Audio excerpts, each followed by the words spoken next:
الحمدللہ رب العالمین والعاقبۃ للمتقین اما بعد فاعوذ باللہ من الشیطان الرجیم بسم اللہ الرحمن الرحیم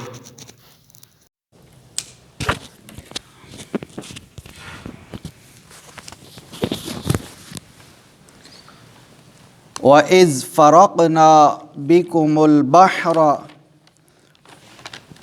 فَأَنْجَيْنَاكُمْ وَأَغْرَقْنَا آلَ فِرْعَوْنَ وَأَنْتُمْ تَنْظُرُونَ وَإِذْ وَاعَدْنَا مُوسَىٰ 40 لَيْلَةً ثُمَّ اتَّخَذْتُمُ الْعِجْلَ مِنْ بَعْدِهِ وَأَنْتُمْ ظَالِمُونَ ثُمَّ عَفَوْنَا عَنْكُمْ مِنْ بَعْدِ ذَلِكَ لَعَلَّكُمْ تَشْكُرُونَ وَإِذْ آتَيْنَا مُوسَى الْكِتَابَ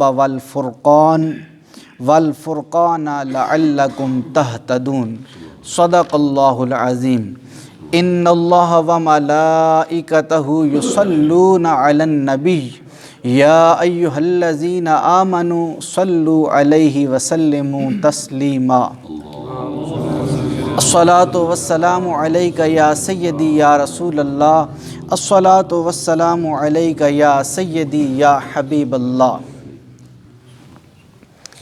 قابل صد احترام بزرگوں، دوستو، آج کا ہمارا درس قرآن سورہ بقرہ کی آیت نمبر 50 سے شروع ہوگا، جس میں اللہ رب العزت نے ارشاد فرمایا وَإِذْ فَرَقْنَا بِكُمُ الْبَحْرَ فَأَنْجَيْنَاكُمْ، اور جب ہم نے تمہارے لیے پھاڑ دیا سمندر کو، فَأَنْجَيْنَاكُمْ، پھر ہم نے تمہیں بچا لیا، وَأَغْرَقْنَا آلَ فِرْعَوْنَ، اور فرعونیوں کو ڈبو دیا، وَأَنْتُمْ تَنْظُرُونَ، اور تم کنارے پر کھڑے دیکھ رہے تھے۔ حضرت سیدنا موسیٰ کلیم اللہ آپ جب مدین سے واپس مصر کی طرف لوٹے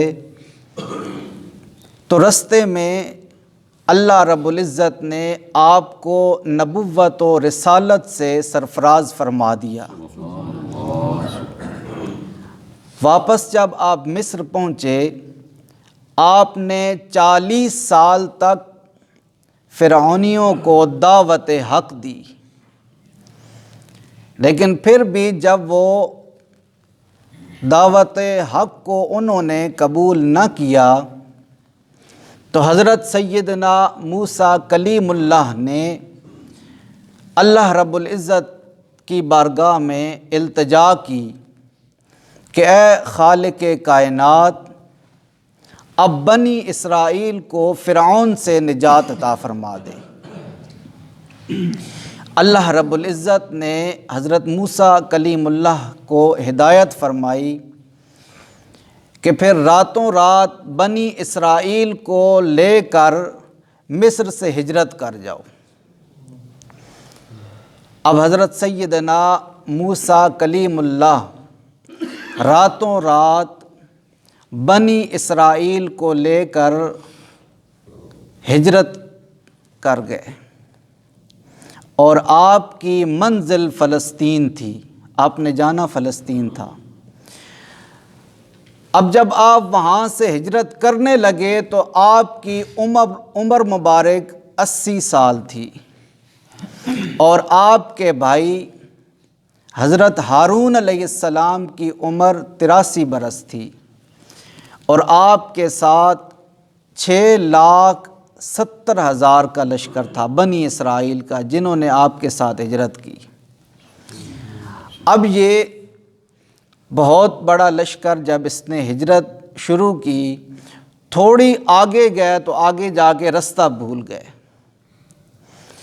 حضرت سیدنا موسیٰ کلیم اللہ آپ نے لشکر میں جتنے بھی بوڑھے لوگ تھے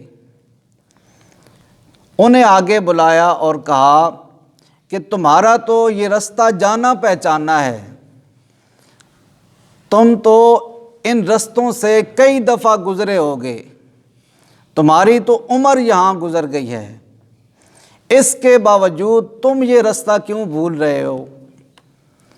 تو انہوں نے عرض کی کہ جب حضرت سیدنا یوسف علیہ السلام کا وصال ہوا تو وصال سے پہلے انہوں نے ایک وصیت کی تھی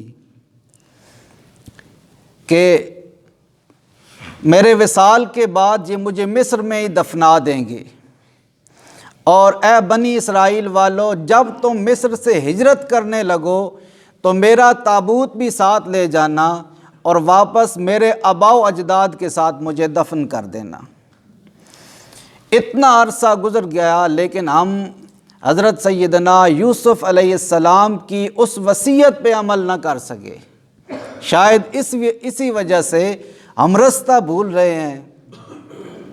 حضرت سیدنا موسیٰ کلیم اللہ، آپ نے اعلان کیا پورے لشکر میں، کوئی ہے جسے پتہ ہو کہ یوسف علیہ السلام کا مزار کہاں ہے؟ اب لوگوں نے بتایا کہ اس لشکر میں ایک بوڑھی عورت ہے جسے حضرت یوسف علیہ السلام کے مزار کا پتہ ہے۔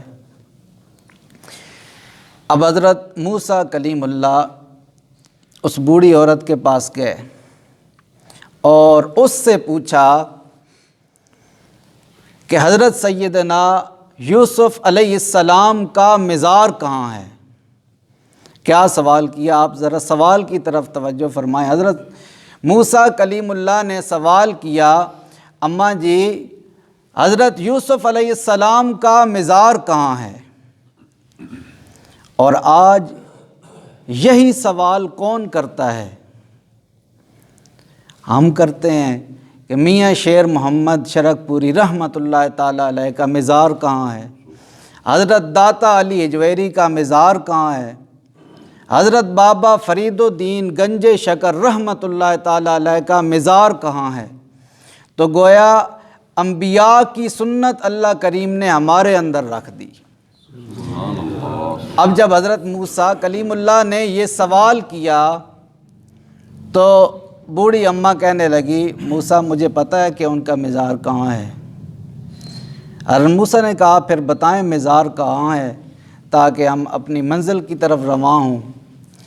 تو اماں جی کہنے لگی، موسیٰ پتہ تو ہے مجھے مزار کا، لیکن بغیر قیمت کے نہیں بتاؤں گی، کوئی قیمت ادا کرنی پڑے گی۔ حضرت موسیٰ علیہ السلام آپ نے کہا کہ کیا قیمت ہے؟ اماں جی کہنے لگی کہ جنت میں جو مقام حضرت موسیٰ کلیم اللہ کا ہے اس کے ساتھ والے مکان کا وعدہ میرے ساتھ کر لیں، یوسف کا مزار میں بتا دیتی ہوں۔ اماں جی نے بہت بڑی قیمت مانگ لی۔ اب حضرت موسیٰ کلیم اللہ کہنے لگے، اماں جی جنت کا وعدہ لے لیں، لیکن آپ تو بہت بڑی سوسائٹی میں چلی گئی ہیں۔ اب وہ بوڑھی عورت تھی لیکن اسے اپنے نبی پہ ناز بڑا تھا کہ میرا نبی مجھے وہ والا مکان لے کے دے سکتا ہے، تو بڑے ادب سے عرض کرنے لگی، اے موسیٰ اگر آپ مجھے وہ مکان لے کے نہیں دے سکتے تو پھر کسی اور سے پوچھ لیں، میں نہیں بتاتی۔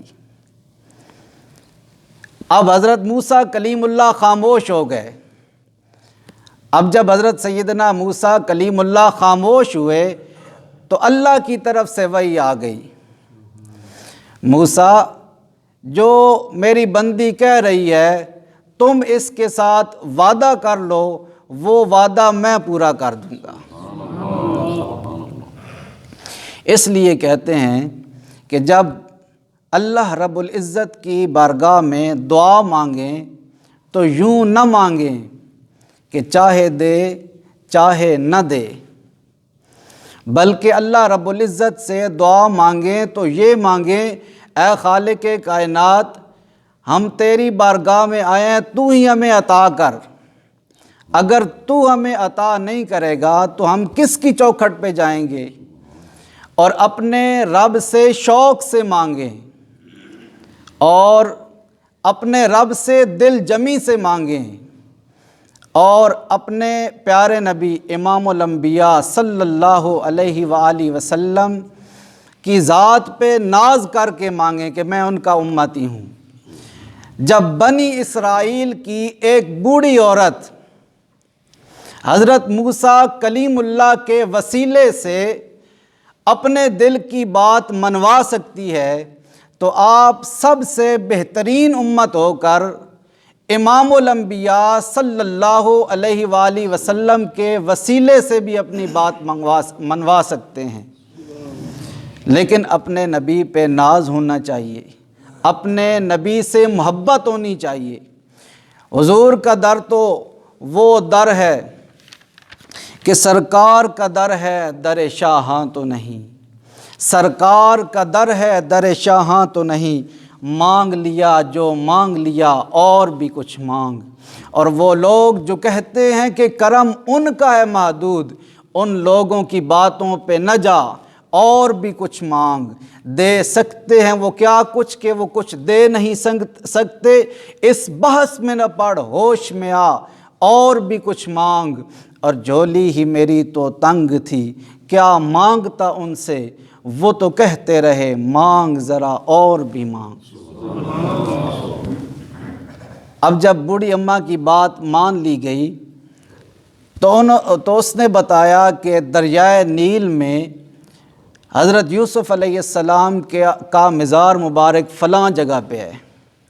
حضرت موسیٰ کلیم اللہ چند لوگوں کے ساتھ گئے اور حضرت یوسف علیہ السلام کا مزار دیکھا، اس سے آپ کا تابوت نکالا، اور جب اس لشکر کے سامنے وہ تابوت رکھا گیا تو رستہ بالکل واضح ہو گیا۔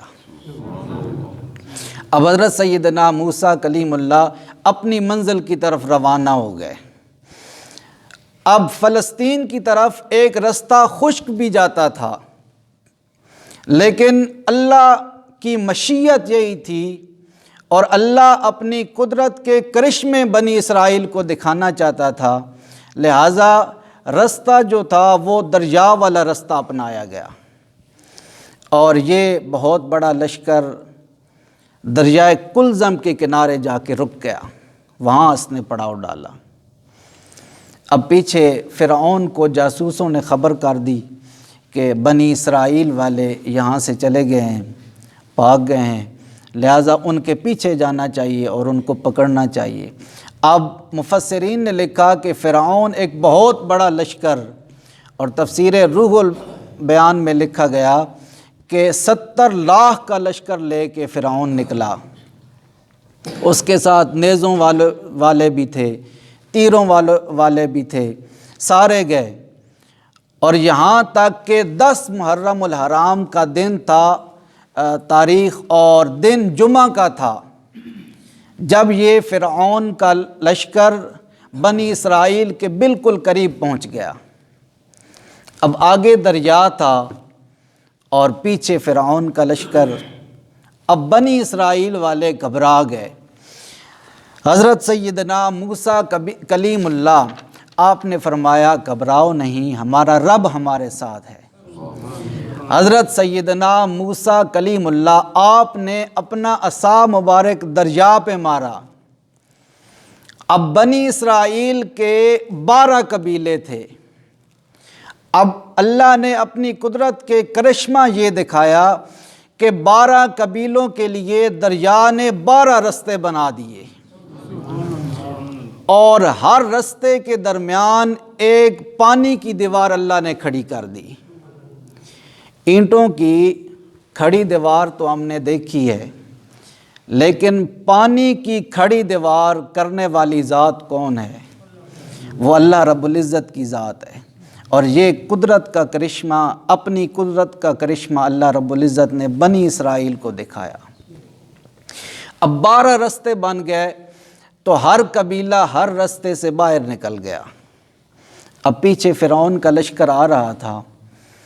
جب یہ لشکر دریا کے قریب پہنچا تو بنی اسرائیل والے وہ دریا عبور کر چکے تھے، لیکن رستے اسی طرح بنے ہوئے تھے۔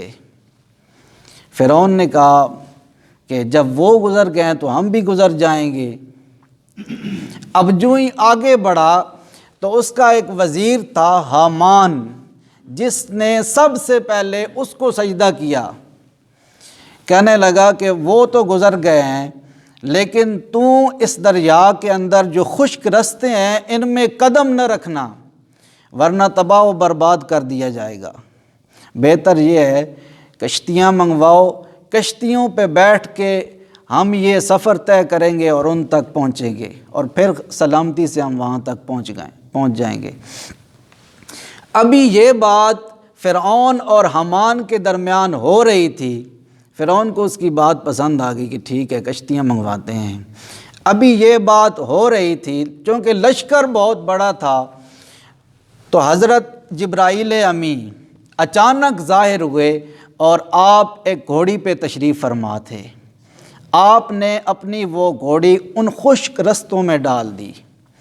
اب فرعون کے پاس گھوڑا تھا، اب وہ گھوڑا اس گھوڑی کے جب پیچھے چلا، اب فرعون نے بہت روکنے کی کوشش کی لیکن نہ روکا، اور ان خشک رستوں میں داخل ہو گیا گھوڑی کے پیچھے۔ اب جب سارے لشکر نے دیکھا کہ فرعون خشک رستوں میں داخل ہو گئے تو پورا لشکر اس کے پیچھے چل پڑا۔ اب جب سارا لشکر دریا کے اندر سمو گیا تو اب خالق کائنات نے دریا کو حکم دیا کہ دوبارہ اسی طرح سمٹ جا۔ اب جب سارا دریا آپس میں ملا، سارا فرعون کا جو لشکر تھا اور فرعون کو بھی اس سمندر کے اندر غرق کر دیا گیا۔ اور وہ دن تھا 10 محرم الحرام، اور جمعہ کا دن تھا، تاریخ 10 محرم الحرام کی تھی۔ اب یہ 10 محرم الحرام کا دن تھا تو حضرت سیدنا موسیٰ کلیم اللہ آپ نے خوشی کا اظہار فرمایا اور اللہ کا شکر ادا کیا کہ بنی اسرائیل کو ظلم و ستم سے نجات مل گئی، اور انہوں نے اس خوشی میں روزہ رکھا۔ جب حضور صلی اللہ علیہ وآلہ وسلم کا دور اقدس آیا تو اس وقت بھی یہ یہود روزہ رکھتے تھے۔ حضور صلی اللہ علیہ وآلہ وسلم نے پوچھا تم کیوں روزہ رکھتے ہو؟ تو انہوں نے کہا کہ 10 محرم الحرام کو چونکہ بنی اسرائیل کو ظلم و ستم سے نجات ملی، لہٰذا اس خوشی میں حضرت موسیٰ علیہ السلام آپ نے روزہ رکھا، لہٰذا ہم بھی روزہ رکھتے ہیں۔ تو حضور صلی اللہ علیہ وآلہ وسلم نے ارشاد فرمایا کہ ہم اس بات کے پھر زیادہ حقدار ہیں۔ حضور صلی اللہ علیہ وآلہ وسلم نے بھی روزہ رکھا، اور پھر یوں ہی روزہ حضور ہر سال رکھتے تھے۔ پھر جب یہ یہود حضور صلی اللہ علیہ وآلہ وسلم پر ایمان نہ لائے اور گمراہ ہو گئے تو حضور صلی اللہ علیہ وآلہ وسلم آپ نے اپنے امتیوں کو حکم دیا کہ جو خوشی موسیٰ نے منائی تھی اس خوشی کو اسی طرح قائم رکھا جائے گا۔ ہاں، ان یہودیوں سے تمہاری مشابہت کو ہٹانے کے لیے 9 محرم الحرام کا روزہ بھی رکھ لیا کرو۔ تو آج تک اب بھی اگر آپ 10 محرم الحرام کا روزہ رکھیں تو 9 محرم الحرام کا بھی روزہ رکھیں، جس طرح کہ حضور صلی اللہ علیہ وآلہ وسلم نے ارشاد فرمایا، تاکہ یہودیوں کی مشابہت سے بچا جا سکے۔ اب اس سے ثابت کیا ہوا کہ وہ دن جس دن اللہ رب العزت اپنی مخلوق پہ کوئی فضل فرمائے اور اپنی کوئی نعمت نازل فرمائے، اس دن خوشی منانا یہ انبیاء کی سنت ہے کہ خوشی میں حضرت موسیٰ کلیم اللہ نے بھی روزہ رکھا، حضور صلی اللہ علیہ وآلہ وسلم آپ نے بھی روزہ رکھا۔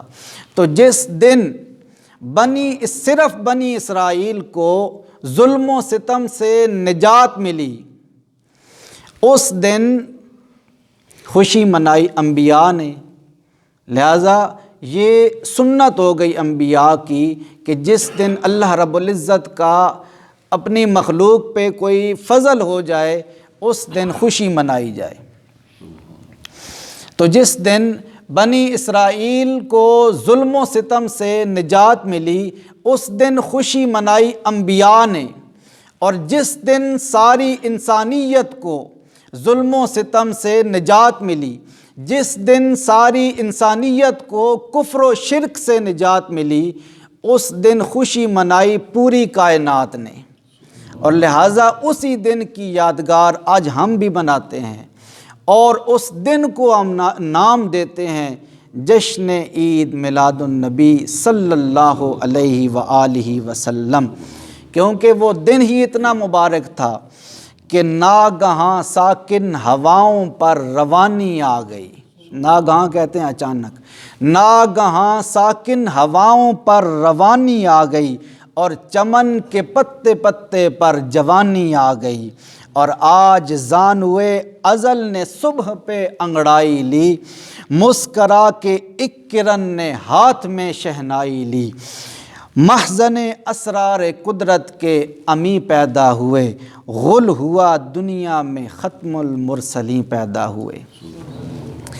آگے اللہ رب العزت نے ارشاد فرمایا وَإِذْ وَعَدْنَا مُوسَىٰ 40 لَيْلَةً ثُمَّ اتَّخَذْتُمُ الْعِجْلَ مِن بَعْدِهِ وَأَنْتُمْ ظَالِمُونَ، اور جب ہم نے موسیٰ سے وعدہ فرمایا 40 راتوں کا، پھر تم نے ایک بچڑے کو اپنا معبود بنا لیا، من بعدہ ان کے بعد، وَأَنْتُمْ ظَالِمُونَ اور تم سخت ظالم تھے، ثُمَّ عَفَوْنَا عَنْكُمْ مِن بَعْدِ ذَلِكَ لَعَلَّكُمْ تَشْكُرُونَ۔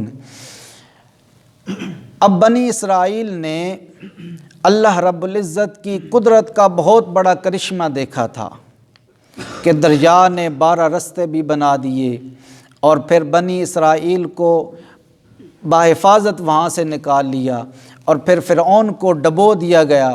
خالق کائنات نے یہ سارے کرشمے بنی اسرائیل کو دکھائے، لیکن اس کے باوجود پھر بھی جب بنی اسرائیل نے ایک بچڑے کی پوجا شروع کر دی تو اب ان کی سزا یہ تھی کہ ان کو فرعونیوں کی طرح ڈبو دیا جاتا، بے ایمان ہی، بغیر ایمان کے ہی، لیکن حضرت سیدنا موسیٰ کلیم اللہ کی امت ہونے کی وجہ سے اللہ نے انہیں تھوڑی سی سزا دے کے پھر معاف فرما دیا، اور فرمایا ثم عفونا عنکم من بعد ذلک لعلکم تشکرون، پھر بھی درگزر فرمایا ہم نے تم سے اس ظلم عظیم کے بعد شاید کہ تم شکر گزار بن جاؤ۔ وَإِذْ آتَيْنَا مُوسَى الْكِتَابَ وَالْفُرْقَانَ لَعَلَّكُمْ تَهْتَدُونَ، اور جب ہم نے عطا فرمائی موسیٰ کو کتاب، والفرقان اور حق و باطل میں تمیز کی قوت، لَعَلَّكُمْ تَهْتَدُونَ تاکہ تم سیدھی راہ پہ چلنے لگو۔ اب کتاب سے مراد تورات ہے، اور فرقان سے مراد وہ معجزات ہیں جن کی وجہ سے حق کا بول بالا ہوا اور باطل کا سر شرم سے سرنگوں ہو گیا۔ اب جب بنی اسرائیل والے وہاں سے بحفاظت باہر نکل آئے تو اب چونکہ انہوں نے ایک نظر مانی تھی کہ اللہ نے اگر ہمیں نجات دے دی فرعون سے تو ہم خالق کائنات کا جو حکم بھی نازل ہوگا ہم اس کی اطاعت کریں گے، تو اب حضرت سیدنا موسیٰ کلیم اللہ نے ان سے کہا کہ تم نے نظر مانی تھی، اب اس نظر کو پورا کرو۔ تو انہوں نے کہا کہ ہمیں پھر احکامات دیں کہ کون سے اللہ کے حکم کی ہم نے اطاعت کرنی ہے۔ حضرت سیدنا موسیٰ کلیم اللہ نے اللہ کی بارگاہ میں عرض کی تو خالق کائنات نے فرمایا موسیٰ 40 راتیں طور پہ آؤ، پھر تمہیں میں احکامات دوں گا جو تم اپنی امت تک پہنچاؤ گے۔ اب حضرت سیدنا موسیٰ کلیم اللہ 40 راتیں طور پہ رہے، اور 40 رات رہنے کے بعد اللہ نے انہیں کتاب اللہ عطا کی، یعنی تورات عطا کی۔ اب یہاں 40 راتوں کا اللہ نے ذکر کیا، دن کا ذکر نہ کیا۔ راتوں کا ذکر خالق کائنات نے اس لیے کیا کیونکہ اللہ سے ملاقات کا وقت رات ہے، رات کے وقت ہی اللہ سے ملاقات ہوتی ہے اور خالق کائنات کے ساتھ وصال ہوتا ہے۔ اسی لیے اللہ کے نیک بندے اولیاء اللہ رات کے آخری حصے میں اٹھ کر اس کی عبادت کرتے ہیں۔ اور دوسری بات جو بڑا ہی لطیف نکتہ ہے کہ حضرت سیدنا موسیٰ کلیم اللہ کتاب اللہ یعنی تورات کے خود طالب تھے، اس لیے اللہ رب العزت نے انہیں طور پہ بلایا کتاب اللہ دینے کے لیے۔ لیکن امام الانبیاء صلی اللہ علیہ وآلہ وسلم آپ طالب نہیں بلکہ مطلوب تھے، یعنی خالق کائنات کی چاہت تھی کہ میں اپنے محبوب صلی اللہ علیہ وآلہ وسلم کے سینہ اطہر پہ سب سے افضل کلام نازل کروں۔ تو خالق کائنات نے پھر جب اپنے پیارے محبوب صلی اللہ علیہ وآلہ وسلم پہ قرآن مجید نازل فرمایا تو حضور کو کہیں تشریف نہ لے جانا پڑا، بلکہ جہاں حضور ہوتے قرآن مجید وہاں ہی نازل ہو جاتا۔ حضور غار حرا میں ہوتے قرآن مجید وہاں نازل ہوتا، حضور سفر میں ہوتے قرآن مجید وہاں نازل ہوتا، حضور مکہ میں تھے آیات بینات وہاں نازل ہوئیں، حضور مدینہ طیبہ میں آئے آیات بینات یہاں نازل ہوئیں۔ نعرہ تکبیر، نعرہ تکبیر، نعرہ رسالت، نعرہ رسالت، نعرہ تحقیق، نعرہ حیدری، علماء اہل سنت۔ اب یہ ایک آخری بات جو آپ تک پہنچانا ضروری ہے، حضرت سیدنا موسیٰ کلیم اللہ اب 40 راتیں غیر حاضر تھے۔ اب ان 40 راتوں میں سامری کا داؤ چل گیا اور اس نے بنی اسرائیل والوں کو بہکا لیا اور انہیں بچھڑے کی پوجا میں لگا دیا۔ یہاں یہ وضاحت ضروری ہے کہ یہ سامری کون تھا، بس آج یہی سن لیں۔ یہ بنی اسرائیل کا ایک شخص تھا اور بڑا ماہر سنار تھا، لیکن تھا منافق۔ حضرت موسیٰ کلیم اللہ پہ ایمان نہ لایا تھا، ماہر سنار ضرور تھا لیکن ایمان نہ لایا تھا۔ اور اس کے بعد جو سب سے بڑی چیز تھی وہ یہ کہ جب فرعون کے پورے لشکر کو ڈبویا گیا تو اس وقت چونکہ بہت بھیانک منظر تھا اور سارے بنی اسرائیل والوں کی نظر ادھر لگی ہوئی تھی کہ وہ کیسے غرق ہو رہے ہیں، اور پھر اسی دوران حضرت جبرائیل علیہ السلام کی گھوڑی دریا کے دوسرے سمت سے نکلی تھی۔ اب سارے بنی اسرائیل والوں کی نظر ادھر تھی کہ وہ کیسے ڈبوئے جا رہے ہیں، اس کی نظر ادھر پڑ گئی جہاں سے حضرت جبرائیل علیہ السلام کی گھوڑی نکل رہی تھی۔ اب جب اس نے یہ دیکھا کہ یہ شخص کون ہے جو یہاں سے نکل رہا ہے، باقی سارے ڈوب گئے ہیں، اور پھر اس نے ایک اور عجیب منظر یہ دیکھا کہ تھی ایسی زمین کہ اس پہ کبھی سبزہ اگدا ہی نہ تھا، زرخیز زمین نہ تھی، لیکن اس کے باوجود جہاں بھی وہ گھوڑی قدم رکھتی وہاں سبزہ اگاتا۔ اس نے کہا کہ یہ کوئی معاملہ کوئی اور ہے، یہ اللہ کا کوئی فرشتہ ہے، یہ عام آدمی نہیں ہے۔ وہ اس طرف چلا گیا اور حضرت جبرائیل علیہ السلام کی گھوڑی کے پاؤں کے نیچے جو مٹی تھی اس کو اس نے اٹھا کے اپنے پاس رکھ لیا۔ اب جب حضرت موسیٰ کلیم اللہ گئے تورات لینے کے لیے، 40 دن تھے، ماہر سنار تو پہلے ہی تھا، اور بنی اسرائیل والوں کے پاس جو سونا تھا اس نے کہا وہ سونا دو، میں تمہارے لیے ایک بچھڑا بناتا ہوں۔ اس نے وہ گائے کا بچہ بنا لیا، اور وہ جب گائے کا بچہ بنا چکا تو وہ مبارک مٹی جو اس نے حضرت جبرائیل علیہ السلام کی گھوڑی کے پاؤں کے نیچے سے اٹھائی تھی وہ اس نے اس بچڑے کے منہ میں ڈال دی۔ اب اس کی برکت سے وہ سونے کا جو بچڑا تھا وہ حرکت کرنے لگا اور ساتھ گائے کے بچے جیسی آواز بھی نکالنے لگا۔ یہ اس مٹی کی برکت تھی۔ اب وہ سامری کہنے لگا کہ تم یہ کہتے ہو کہ موسیٰ کلیم اللہ اللہ سے ملنے پہاڑ پہ گئے ہوئے ہیں، حالانکہ ناؤذ باللہ خدا تو یہ ہے، دیکھ نہیں رہے کہ میں نے بنایا اس کو سونے سے ہے، لیکن پھر بھی بول رہا ہے۔ اب بنی اسرائیل والے بہک گئے، انہوں نے کہا یہ ٹھیک کہتا ہے، اور پھر بچڑے کی انہوں نے پوجا شروع کر دی۔ جب حضرت سیدنا موسیٰ کلیم اللہ تورات لے کے واپس آئے، آپ نے اپنی قوم کو دیکھا کہ وہ شرک میں مبتلا ہو چکی ہے، اور شرک بہت بڑا گناہ ہے، یعنی گناہ میں مبتلا ہو چکی ہے۔ اب حضرت سیدنا موسیٰ کلیم اللہ تورات کے 7 حصے لے کے آئے تھے، لیکن اس بستی میں گناہ ہو رہا تھا، اس گناہ کی نحوست کی وجہ سے 6 حصے غائب کر دیے گئے، اور صرف 1 حصہ بنی اسرائیل کو ملا، اور اس میں بھی چند ایک مسائل تھے۔ تو اس سے نتیجہ کیا نکلا کہ وہ بستی یا وہ محلہ جس میں بہت زیادہ گناہ ہوتے ہوں، وہاں سے اللہ کی رحمت اٹھ جاتی ہے۔ اور گناہوں سے معافی کا سب سے بڑا ذریعہ کیا ہے؟ گناہوں سے معافی کا سب سے بڑا ذریعہ درود و سلام ہے۔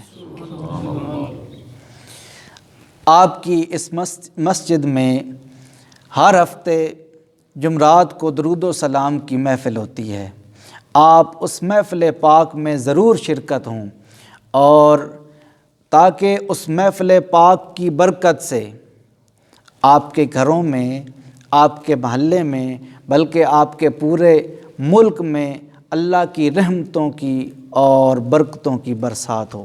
اللہ کریم مجھے آپ کو ایمان کی سلامتی نصیب فرمائے۔ وآخر دعوانا ان الحمدللہ رب العالمین۔ آمین۔ اللہم صلی علی سیدنا و مولانا محمد مبارک وسلم۔